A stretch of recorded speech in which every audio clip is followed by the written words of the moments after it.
Boa noite a todos mais uma vez. Vamos iniciar a aula de Pesach. Todos muito bem-vindos. Sintam-se aqui à vontade. Quem tiver qualquer pergunta sobre a festa de Pesach, quem quiser comentar ou sugerir alguma coisa, super bem-vindo. Fico muito feliz de ter todos vocês aqui. Queria começar a nossa aula com uma história que eu realmente gosto muito sobre a festa de Pesach. Uma história que talvez alguns de vocês já tenham escutado, mas é uma história que ilustra muito o poder da noite do Seder de Pesach, o poder de ter uma matzá. A história se passa no ano de 1945, com o Rebbe de Skulen, que é uma Hassidut, uma linhagem hassídica. Ele tinha sobrevivido ao Holocausto e ele conseguiu, por algum motivo, um pouquinho de farinha para poder fazer o primeiro Seder que eles poderiam fazer lá na região deles. Ele conseguiu um pouquinho, ele assou as matzot e um mês antes ele saiu avisando para todo mundo, falou: todos vocês que precisam de alguma matzá, venham retirar sua matzá para Pesach. Inclusive até hoje é um bom costume para que todos tenham na mesa do Seder uma matzá redonda feita à mão, a matzá shmurá. Se caso alguém aqui ainda não tenha a sua matzá redonda, por favor, me avisa, entre em contato, que se Deus quiser ainda dá tempo da gente poder enviar uma matzá. A gente preparou o Beit Halat Perdizes, um kit bem bonito de Pesach, uma revista especial, uma matzá redonda para cada um, e que cada um possa ter um Seder maravilhoso. Então esse Rebbe, ele falou: venham todos vocês que precisam de alguma matzá, venham retirar sua matzá no dia tal. Isso era ainda faltando algumas semanas para Pesach, 2 semanas para Pesach. Venham retirar sua matzá. E ele chamou todo mundo, divulgou na cidade, e a regra era que todo mundo que vinha retirar a matzá, ele dava uma matzá redonda. Para quem iria fazer um Seder público, ou seja, com mais pessoas na mesa, o Rebbe dava 3 matzot. Assim era o costume daquele Rebbe que conseguiu esse pouquinho de farinha. Ele assou as matzot. 2 semanas antes do Seder, ele chamou todo mundo apareceu na casa dele, e ele estava dando uma matzá para quem iria fazer o Seder sozinho, ou um Seder que estaria só a família, e ele estava dando 3 matzot para quem iria comemorar essa festa junto com outras pessoas. E assim foi, até que chegou uma pessoa chamada Rebbe Moshe. Esse Rebbe Moshe, ele era filho de um Rebbe de outra Hassidut, a Hassidut de Vizhnitz.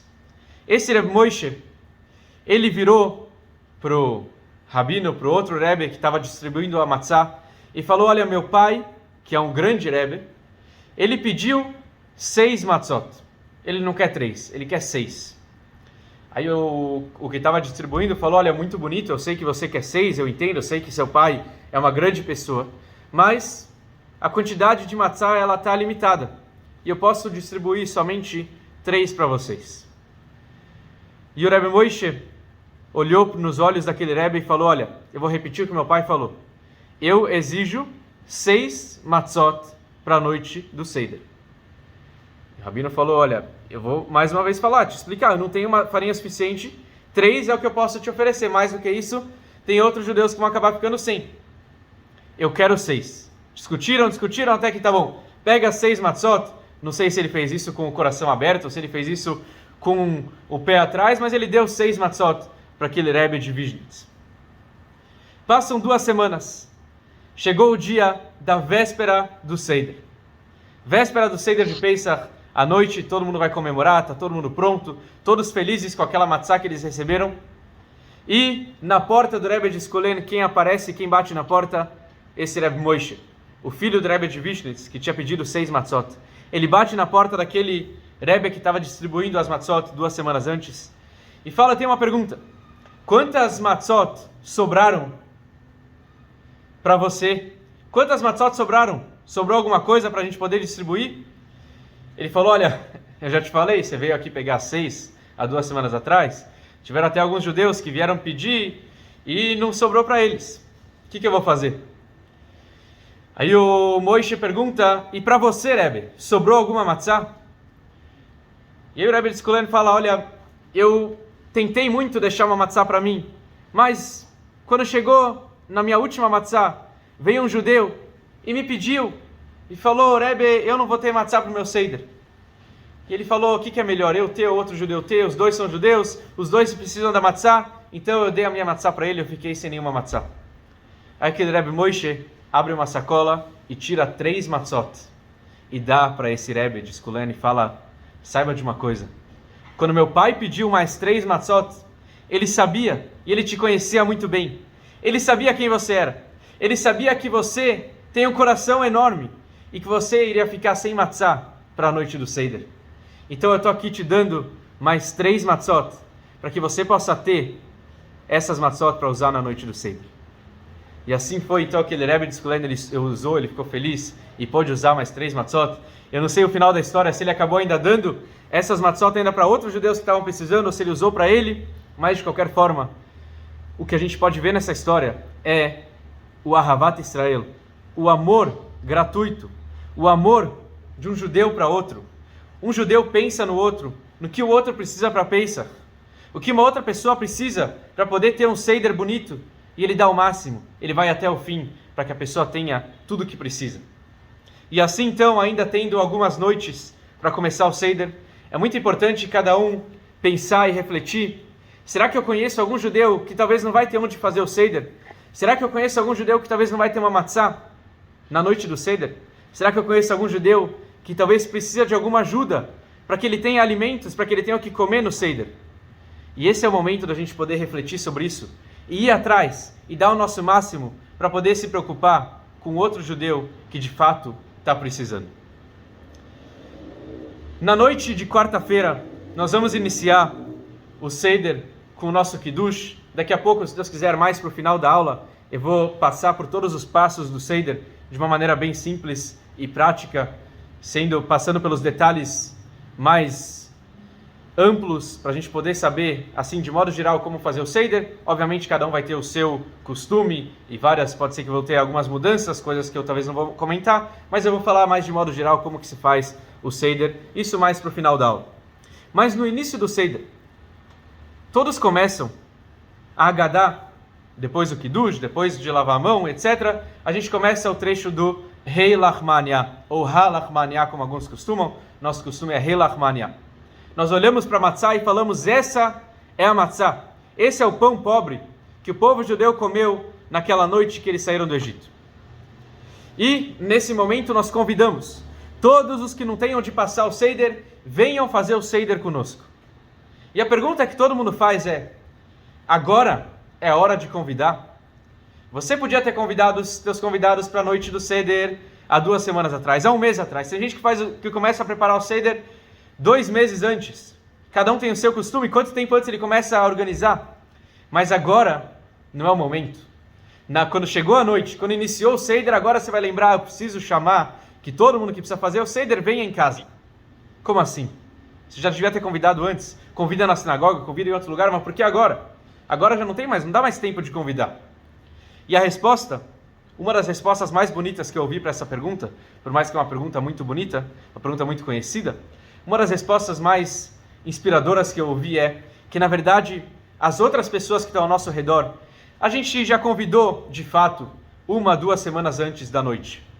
Porém, nesse momento, chegou o momento de convidar a nós mesmos para participar dessa noite especial. É o momento de convidar cada um de nós para poder fazer parte de uma noite tão inspiradora. É o momento que nós devemos abrir nosso coração e estar pronto, porque essa noite é especial.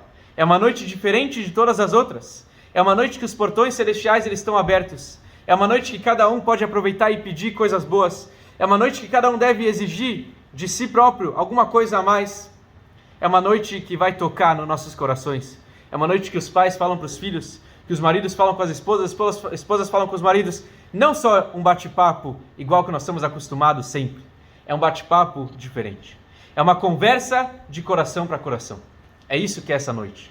Então vamos aproveitar e se convidar para a noite do Seder. Vamos já começar agora a se preparar para essa noite. Vamos dar um passo a mais e pensar como eu vou organizar minha noite. O que eu vou dar de melhor? O que eu vou fazer para ser uma pessoa melhor numa noite como essas? Numa noite do Seder de Pesach.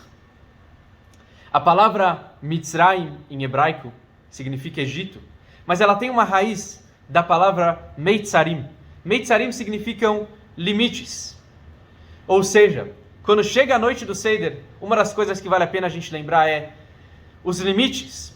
A saída do Egito. A saída do Egito espiritual significa sair dos nossos limites, sair das nossas limitações.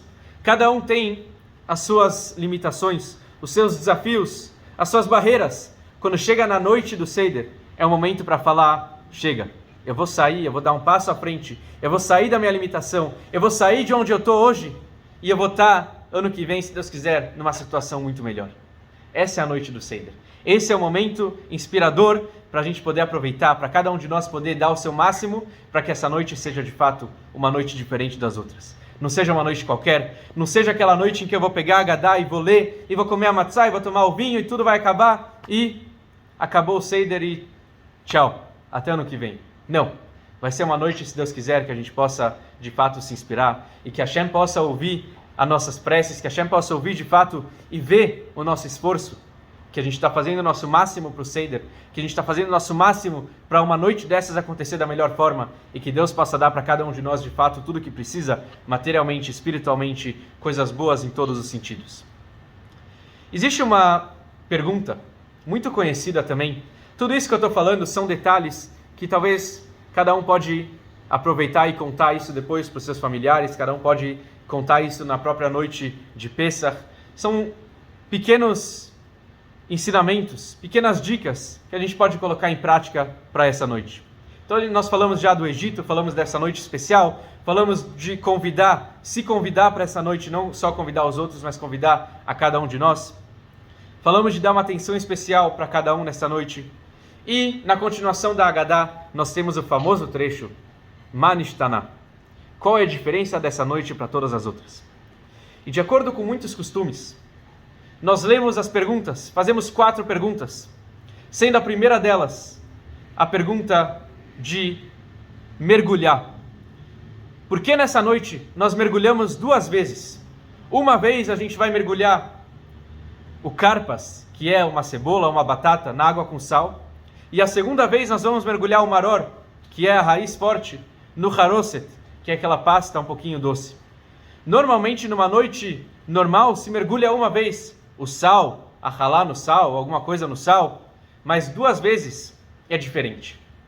E essa pergunta talvez não tenha uma resposta tão clara.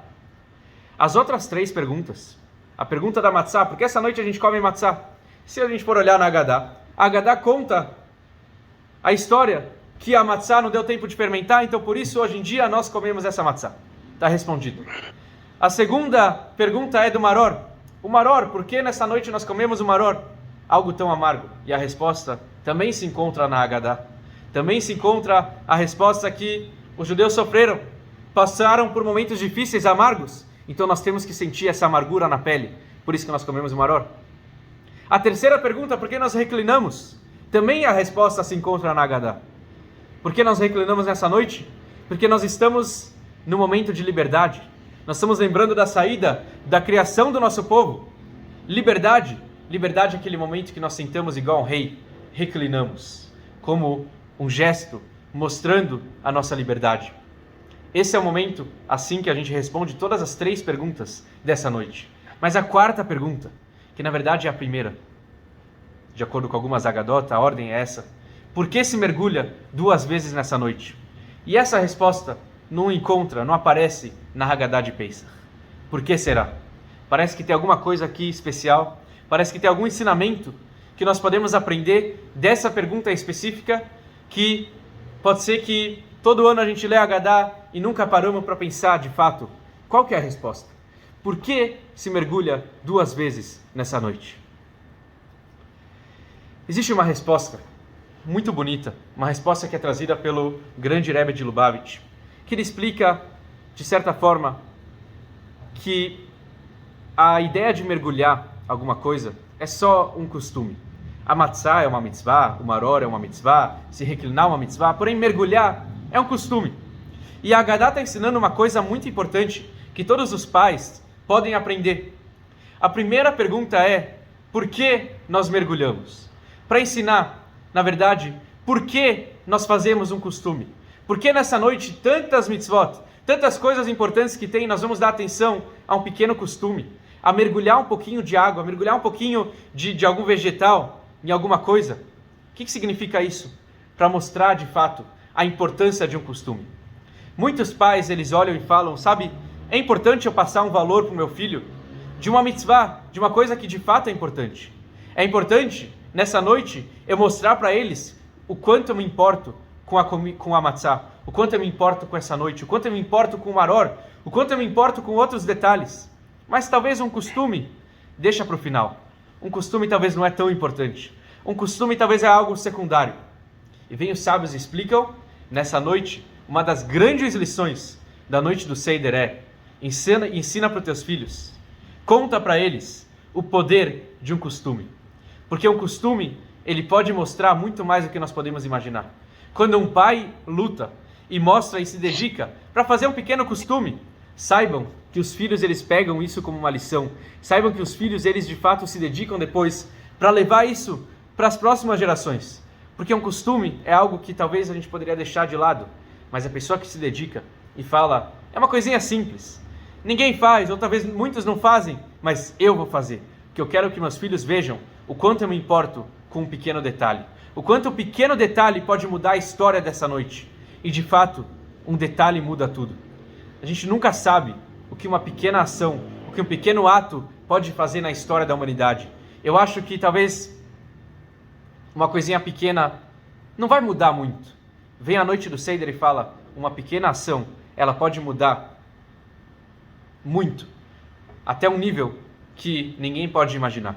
Então vamos aproveitar essa noite, vamos dar o nosso máximo para focar nos detalhes, no detalhe de um costume, no detalhe de mergulhar algo e começar com a pergunta do Marishtaná sobre mergulhar, para ensinar o poder de um pequeno costume. Não só de fazer uma mitzvah, que isso é claro, isso é lógico, mas um costume é algo que nem todo mundo dá atenção, mas vamos dar uma atenção especial. Porém, a pergunta ainda continua. Por que nós mergulhamos 2 vezes nessa noite? Por que a gente mergulha o karpas, o vegetal, na água com sal? E por que nós mergulhamos o maror, aquela verdura amarga, no haroset, naquela pasta doce? E para isso eu quero voltar um pouquinho com vocês. Vamos voltar muitos anos atrás, na história do Seder de Pesach. O primeiro Seder, ele aconteceu no Egito, na noite que os judeus estavam saindo, e Deus pede para os judeus fazerem o quê? Pegarem um animal, um carneirinho, fazer o abate dele, pegar o sangue e passar no batente da porta. Como a gente vai passar? Com o isopo, que é o ezov, a linguagem da Torá é ezov, que era uma planta que se passava na porta, e isso vai ser um sinal, a Torá fala, para que Deus possa ver que aqui mora um judeu. Já que aqui mora um judeu, eu vou pular essa casa e não vou fazer nada de mal, não vou matar o primogênito. Diferente dos egípcios, que Deus estava matando, como nós sabemos, naquela noite foi a praga dos primogênitos. E todo mundo quer saber, por que será que Deus precisa de um sinal? Deus não sabe que aqui nessa casa mora um judeu? Deus não sabe que nessa casa está sendo feito o Seder de Pesach? Por que será que ele precisa de um sinal? Qual é o sinal? O que isso mostra, de fato, para Deus, o Todo-Poderoso, o Infinito? Ele precisa saber que aqui mora um judeu? Você acha que ele não sabe já disso? E a resposta é, olhando um pouco antes ainda, anos antes ainda, onde tudo começou. Jacó, o nosso patriarca Yaakov, ele chega na terra de Israel. Ele está morando na terra de Canaã, naquela época era a terra de Canaã. Ele está lá com seus filhos, todas as 12 tribos, 12 filhos. E os filhos gostam de animais, os filhos são pastores. Yosef, José, era o filho que Jacó dava uma atenção especial, fez uma túnica especial. E os filhos, os irmãos, os outros irmãos ficavam com inveja. Os outros irmãos, na linguagem da Torá, odiavam José, odiavam Yosef. Odiavam Yosef até o fim. Ele era o que tinha os sonhos, o que saía falando mal dos filhos para o pai. Era uma pessoa que não era muito amada naquela época. E certo dia, os filhos estão com os animais, estão pastoreando na cidade de Shem, e Yosef, o pai pede para Yosef, vai lá ver o que está acontecendo com teus filhos, com seus irmãos, com meus filhos, vamos ver o que está acontecendo com eles. E Yosef então vai até a cidade de Shem. ele começa a procurar os irmãos, ele encontra os irmãos, e todo mundo conhece a história. Os irmãos começam a ver que José chegou. Vamos colocar esse irmão no buraco. Chegou o momento da gente acabar com todo o sofrimento de um irmão que está fazendo mal para nós. Chegou o momento de acabar com tudo isso. Vamos jogar, vamos colocar ele no poço, vamos colocar ele no buraco e resolver o problema. No final da história, eles mudam de ideia. A história se passa, muitos detalhes, não vamos aqui entrar em tudo. Mas Yosef então é vendido para o Egito. E para poder justificar a venda, os irmãos estão conversando entre si. O que nós vamos falar para o nosso pai? O que eu vou falar para Jacó? O que a gente vai falar para o nosso pai sobre o Yosef? O que aconteceu com ele? E eles pensaram numa ideia, sabe o que a gente vai fazer? Vamos pegar um animal, sacrificar ele, mergulhar a túnica, aquela túnica que Jacó fez para José, vamos mergulhar ela no sangue e levar ela para o nosso pai e falar, olha pai, isso que a gente encontrou. Você conhece essa túnica? Você sabe se essa é a túnica do seu filho? E assim foi de fato. Eles levaram a túnica e mergulharam no sangue. Jacó viu aquele sangue e falou, infelizmente, meu filho faleceu. Mas eles tentavam consolar e Jacó não se consolava porque ele sabia que José estava vivo. Enquanto isso, no Egito, José se tornou o vice-rei. Ele passou por vários desafios, vários momentos difíceis, mas ele se tornou o vice-rei do Egito. Chegou o momento da fome, anos de fome na terra de Canaã, e os filhos de Jacó vêm conversar com José. Eles não sabiam que era José. José reconheceu eles, mas eles não reconheceram José. E José sabe muito bem quem são eles e trata eles de uma forma que alguns podem achar estranho. No final de contas, depois de toda a história, José se revela, fala, eu sou Yosef, eu sou aquele filho que vocês venderam. Chamem meu pai e chamem toda a família para morar comigo no Egito. E assim foi. Jacó veio com todos os filhos. Todas as 70 almas vieram para o Egito, moraram no Egito durante vários e vários anos, e os últimos 86 anos foram os piores anos. Anos de sofrimento, anos que, infelizmente, o povo judeu sofreu muito, ainda não era povo, mas aquela família, aquela pequena família, os filhos de Jacó, sofreram muito. Quando chega os últimos momentos da saída do Egito, depois de todo o sofrimento, depois de toda a dificuldade, depois de tudo que eles passaram, toda aquela história, todo o sofrimento que os judeus sofreram, e de fato sofreram muito, aqueles 86 anos. Quando chega no finalzinho, na última noite, o que Deus pede? Para vocês pegarem um carneiro, fazer o abate e a shritá, pegar o sangue e passar na porta. Daquela porta, ninguém sai, porque um judeu que está na rua, ele estava sofrendo perigo de vida, porque Deus gostava de reconhecer a casa de um judeu que passou o sangue. Aqui mora um judeu, então de fato eu não vou fazer nada, eu vou seguir e vou pular para a casa do egípcio. E Deus pede para a gente sacrificar e passar o sangue na porta. Pensem nisso. O Egito, a descida para o Egito começou com o animal sendo sacrificado, com a venda de José, um animal sendo sacrificado, uma túnica sendo mergulhada no sangue. E Jacó teve que reconhecer aquela túnica. E ele teve que falar, meu filho foi devorado. Infelizmente eu perdi meu filho. Aquela ocasião causou todo o exílio, todo o momento de discussão, todo o momento que os judeus de fato estavam separados, todos os momentos que os judeus estavam sofrendo com a separação entre si, entre a família. Nós conhecemos a história quando Moisés cresceu na casa do faraó, e um belo dia ele sai, e ele começa a olhar os judeus sofrendo no Egito, e ele vê um judeu batendo, um judeu apanhando de um egípcio. Ele não pensa duas vezes, antissemitismo, olha para um lado, olha para o outro, e mata o egípcio. No dia seguinte ele sai, o que ele vê? Um judeu brigando com outro judeu. Qual é a reação dele? Ele tenta fazer as pazes. Aí um dos judeus fala, você quer matar assim como você matou o egípcio ontem? E Moshe Rabbeinu sai, ele teve que fugir, porque ele percebeu aqui uma coisa muito mais profunda. Quando se trata de uma briga externa, entre um outro povo, alguém fazendo mal para o judeu, a solução é fácil. Mas quando se trata de dois judeus brigando, Moisés falou, eu não sei qual é a solução, eu preciso sair correndo. Ele estava sofrendo perigo, mas ele teve que sair correndo. E assim começou todo aquele exílio, com um animal sendo sacrificado, com o sangue, com uma túnica sendo mergulhada no sangue, mostrando para o Jacó se ele reconhece a túnica do filho.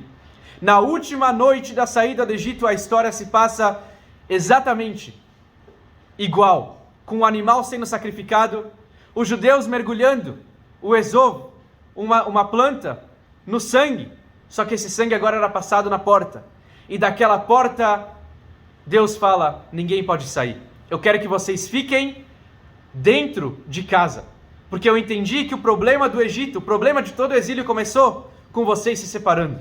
Eu percebi que o Egito, todo o exílio começou vocês se separando, um irmão brigando com o outro. Mas agora, o que eu quero de vocês, quando vocês vão sair e aproveitar essa noite, quando vocês vão entrar agora no deserto e vão receber a Torá, como preparação, eu quero que vocês passem esse mesmo sangue na porta. E eu, Deus, vou reconhecer se essa casa é de um judeu ou não. Na verdade, é para vocês reconhecerem, para vocês perceberem quem vocês são. Agora vocês vão se tornar um povo, respeito um pelo outro. Nessa casa, ninguém sai. Nessa noite, os irmãos vão ter que se dar bem. Os pais e filhos vão precisar se dar bem. Talvez eu não goste muito de algum dos meus familiares, Deus nos livre. Mas quando chega nessa noite, é a noite da união. É a noite para poder fazer as pazes. É a noite para eu lembrar de um judeu que está precisando de alguma coisa e estar lá com ele. E assim, a história voltou 2 vezes. Com o sangue, com alguma coisa sendo mergulhada no sangue. E com alguém reconhecendo. E com a paz. E com o respeito de um pelo outro. Assim que começou e assim que terminou a história do Egito. Hoje em dia, nós lemos a Agadá. E qual é a história? Nós mergulhamos 2 vezes nessa noite. Uma vez a gente mergulha o vegetal, a batata ou a cebola, na água com sal. Porque assim que iniciou o Egito, assim que começou o exílio, com algo sendo mergulhado na água com sal, com as lágrimas. O Egito começou com lágrimas de um judeu sendo vendido para não judeu, de um judeu sendo desprezado. E assim nós mergulhamos a primeira vez na noite do Seder, lembrando de como começou. Mas mais para o final do Seder, logo quando nós comemos a matzá, a gente mergulha o maror, segunda vez, no haroset, numa pasta doce. A gente pega aquela amargura, o maror, a raiz forte que é amarga, e mergulha no haroset, que é uma coisa doce. Lembrando que assim é que termina o exílio. Com o sangue sendo mergulhado 2 vezes, o sangue passando 2 vezes, a gente mergulhando também 2 vezes nessa noite. E essa é a resposta da Agadá de Pesach. Por que se mergulha 2 vezes? Isso é um ensinamento que cada um de nós pode refletir, cada um pode colocar em prática. É uma coisa tão bonita que eu queria compartilhar com vocês. Falei, preciso trazer isso nessa aula, porque isso reflete toda a causa do nosso exílio atual. Nós infelizmente não temos o templo porque falta o amor gratuito, porque falta um judeu se preocupar com o outro, um judeu fazer as pazes com outro judeu. É isso que falta nessa noite. E isso é o que vale a pena cada um de nós refletir nessa noite especial do Seder. Queria desejar para vocês um Pesach Kasher e Sameach. Eu vou passar agora 5 minutinhos por todos os detalhes de como fazer um Seder de forma prática. Como eu falei, eu vou levar mais assim de modo geral, sem entrar nos mínimos detalhes, mas cada um que quer depois perguntar, que quer entender melhor, fiquem à vontade. Nós começamos a Kiará, nós temos na Kiará um Zroa, primeira coisa o Zroa, que é o pescoço de galinha. Do outro lado, nós colocamos o Beitzá, um ovo, nós costumamos colocar um ovo com casca. No meio a gente coloca a raiz forte, o maror. Do lado direito, embaixo, nós colocamos o karpas, que é uma cebola ou uma batata. Do outro lado, na mesma linha, a gente coloca o haroset, que é aquela pasta que é feita de nozes, maçã e etc. Cada um faz de alguma forma. E embaixo, por último, nós colocamos mais um maror, mais uma raiz forte que vai ser usada mais para frente, como eu vou detalhar. Embaixo da Kiará, nós colocamos 3 matzot. 3 matzot, de preferência, se tiver a matzá redonda feita à mão, senão que seja uma outra matzá, mas colocamos 3 matzot. Começamos o Seder com o Kadesh, o Kiddush. Fazemos o Kiddush em voz alta, tomamos o primeiro copo reclinado. O costume é usar vinho. Quem consegue aguentar com vinho, que vá e dê o máximo para que seja com vinho. Quem não consegue, a gente assim dá para liberar com suco de uva, mas o ideal é que seja feito com vinho mesmo. Para mulheres, que as mulheres não conseguem, quem consegue tomar vinho, toma vinho. Quem não consegue tomar um pouquinho, mistura suco de uva com vinho. E nós tomamos então o primeiro copo depois de fazer o Kiddush que está na Agadá, e tomamos ele reclinado. Segundo passo do Seder, Urchatz. Lavamos as mãos, como se fosse que nós vamos agora comer o matzá. Lavamos as mãos 3 vezes, sem fazer a bênção depois. A gente lava a mão sem fazer a bênção. Tem que tomar muito cuidado para não fazer a brachá de al netilat yadayim, só lava as mãos. Depois nós vamos para o karpas. O karpas é, como eu falei, a gente pega aquele vegetal, mergulha na água com sal, faz a brachá e come sem se reclinar. Depois, karpas, a gente vai para o yachatz. Yachatz, nós vamos pegar a matzá do meio, tem 3 matzot na Keará, a gente pega a matzá do meio e corta ela em 2, um pedaço maior que o outro. O maior, nós vamos cortar em 5 pedaços, 5 pedacinhos pequenos, e vamos guardar ele para o afikoman, que vai ser comido mais para frente. A parte pequena dessa metade da matzá a gente deixa na Keará. Depois a gente vai para o Magid. Magid é quando se lê toda a Agadá, e nosso costume é ler com alegria, ler com gratidão a Deus, agradecendo a Deus por essa noite. A gente passa por todos os detalhes da Agadá, lemos tudo, cada um tem o seu costume, quem lê, quem não lê, não vamos entrar aqui. Depois de ler toda a Agadá, no final dela, nós bebemos o segundo copo de vinho. E aí, próximo passo é lavar a mão mais uma vez. Depois o Magid é Rochtzá. Rochtzá a gente lava a mão 3 vezes de novo, dessa vez com a brachá, com a bênção para poder comer o pão. A matzá, no caso. A gente segura as 3 matzot, fazemos uma brachá, soltamos a matzá de baixo e fica com a matzá do meio e a matzá de cima. Fazemos outra brachá, outra bênção, e comemos as duas. A matzá de cima, pelo menos metade, e a matzá do meio, o que sobrou, comemos reclinado. O ideal é comer bastante, ou seja, quase 2 matzot, se possível, por pessoa. Pelo menos uma matzá e meia, uma matzá e pouquinho, cada um deve tentar comer nessa noite, nesse momento. Esse é o matzá. Depois disso a gente vai para o maror. Maror, pegamos o que está no meio da keará, a raiz forte, mergulhamos um pouquinho no haroset, naquela pasta, fazemos a brachá e comemos sem reclinar. Depois disso a gente pega a matzá que está embaixo, a última matzá que sobrou na keará, cortamos ela em 2 e fazemos o korech. Korech é aquele sanduíche de maror, pega a maror que está na parte de baixo da keará, junta ela com a matzá, junta os 2 e come-se reclinado. Próximo passo, shulchan orech. Cada um come como desejar, refeição festiva. Cada um pode comer as delícias da casa, que cada um preparou, que cada mulher preparou, que cada marido preparou. A gente come tudo que seja kasher para Pesach, obviamente. Depois do shulchan orech, a gente come o afikoman, aqueles 5 pedacinhos que estavam guardados. Esse é o momento de comer o afikoman, mais um pouquinho de matzá. E nós vamos então fazer o Birkat Hamazon. Lemos todo o Birkat Hamazon e tomamos o 3º copo de vinho no final do Birkat Hamazon. Depois disso, nós lemos o Halel. Halel é um louvor para Hashem, na qual a gente agradece Ele por toda a noite.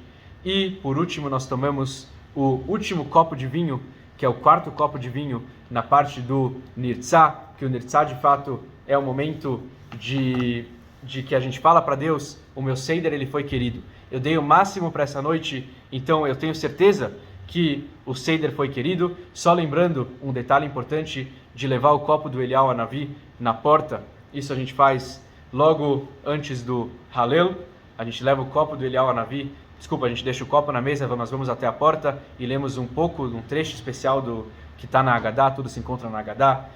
E assim que cada um queria desejar para todos vocês um Pesach kasher e sameach, um Pesach com muita alegria, que cada um possa ter de fato a liberdade, como a gente falou no começo, cada um possa sair das suas limitações, dar um passo à frente, cada um possa de fato dar o seu máximo, pensando no outro judeu, pensando em nós mesmos e ao mesmo tempo em outros, mas que a gente de fato possa ter o melhor Pesach que a gente teve e que nós possamos sair do nosso exílio e ir para a vinda de Mashiach, que seja muito em breve, se Deus quiser.